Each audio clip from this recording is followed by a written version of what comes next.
Hello there.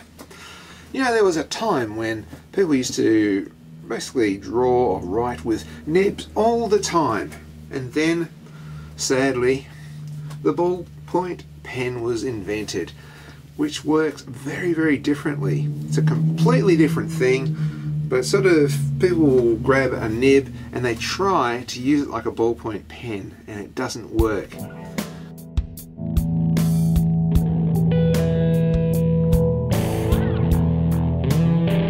I want to show you now how to use a nib properly, but before I do that, let's just have a look at what sort of nib should you buy.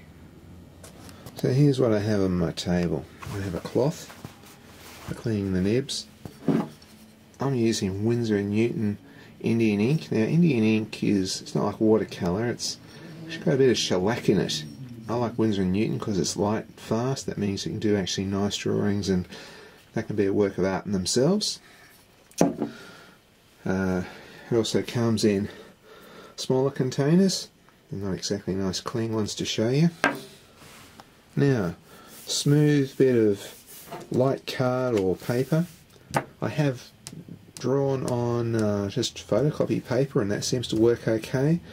And I have also drawn on certain watercolour papers, and that seems to work okay as well. I have here what I call my dope sheet. It's just a scrappy piece of paper. You'll see what that's for in a minute.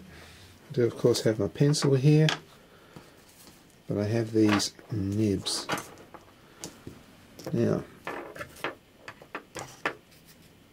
this one sort of works okay. I like this one here, it's more simple and easy to use. There are plenty of nibs on the market, but straight drawing nibs I find the best.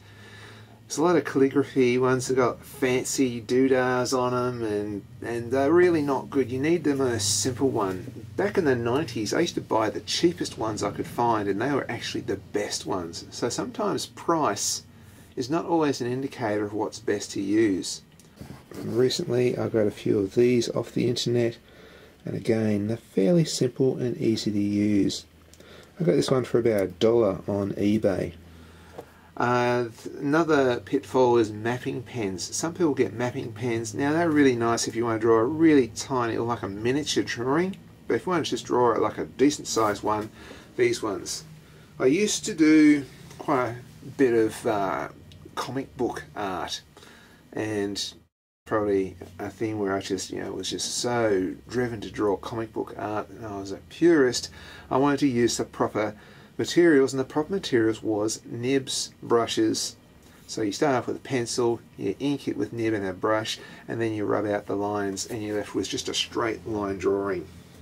I then went on to having my own t-shirt business where I used to illustrate wildlife t-shirts, and again I used the nib. This time I found that I could draw on straight plastic overhead projection sheets or acetate, and that made great stencils for my screens. So again I was using the nib. So basically pen and the nib here is what I've used probably most of in my career as an artist.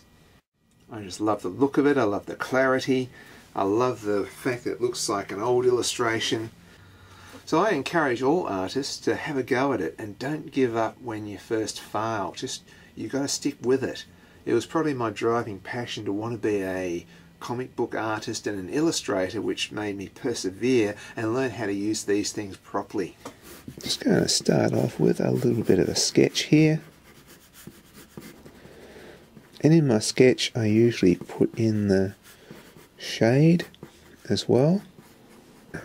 When you use the nib, always go one direction, which is like pulling away from the sharp point. Push the sharp point forward into the paper, or you cut your paper up, poke holes in it. Use a very gentle hand.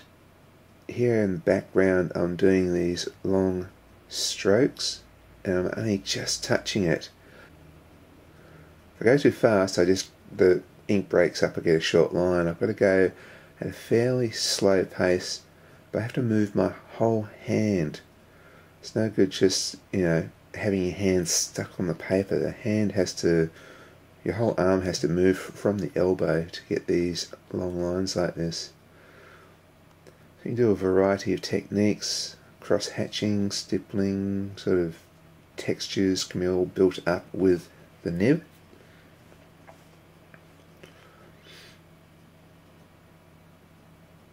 And this is my lizard drawing, but it's still got pencil underneath, so I'm going to rub that out. You'll find that the ink will sometimes start to dry in your nib and it makes it very hard, doesn't flow very well. That's when you get your rag. I like a cotton rag, it's better than tissue paper or paper towels. And the other technique is to flick on your dope sheet. You just flick like that. That brings the ink to the tip, but it also means that it doesn't get blotchy bits. Now to recap a bit here, your ballpoint pen, you have to press down hard to make a little ball roll to get the ink out. And that's what we've been used to doing for the last half of the 20th century, and for now we're used to doing that. If you press hard with a nib, the two bits of metal split open and you don't get a line, it just refuses to make a line. So you got to press lightly so you've got those two metal bits together to get a nice line. So it's all about pressing lightly. Another technique you can do, if you press hard you get a line for a tiny bit but then it breaks up. If you get used to it you can actually use this to make thick and thin lines. So press sort of hard, then flick up lightly and you go thick to thin line. Of course the other one that everybody uses is cross-hatching, which is quick and fast. One that's a little bit more time consuming is stippling, where you make up the image out of dots. So all three techniques are pretty cool. I actually like the first one the best. Now it's all dried up, so we just get the eraser and erase all the pencil lines, and that's your picture. Also, after you erase the lines, you might want to just touch up one or two little bits, but I'm pretty happy with mine. I hope you enjoyed that how to draw with nibs. I'll probably be showing a few more black and white nib techniques in the future, but till then stay tuned for some more drawing vids or check out some of my old ones. See you later.